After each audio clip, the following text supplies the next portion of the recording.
President Joe Biden sought to calm global market jitters over the looming crisis weeks before the nation is at risk of defaulting on its obligations for the first time in history. I made clear during our meeting that default is not an option. Repeated that time and again.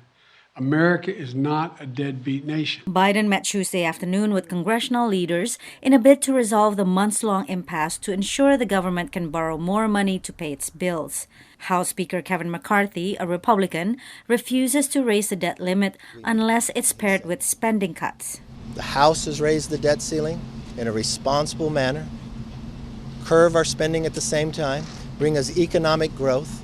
And I asked the president this simple question. Does he not believe there's any place we could find savings? Failure to raise the U.S. debt ceiling could not only spark a U.S. recession, but also send shockwaves to global financial markets, warns White House Press Secretary Karine Jean-Pierre. Default would create global uncertainty about the value of the U.S. dollar and U.S. institutions and leadership, leading to volatility in currency and financial markets and commodity markets that are priced in dollars. The U.S. economy is the largest in the world, and the U.S. dollar is the world's dominant reserve currency. Should the U.S. fail to pay its debts, it would also trigger a sell-off in U.S. Treasury bonds, weakening the dollar and raising interest rates, analysts say.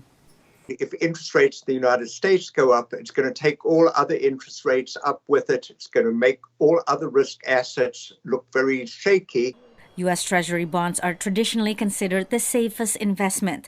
Despite the turmoil, a former top economist at the State Department says countries and investors need not be overly concerned about a U.S. default. This is a question of willingness to pay, not ability to pay, and that is a very big distinction when you're looking at default. The leaders are set for another meeting on Friday.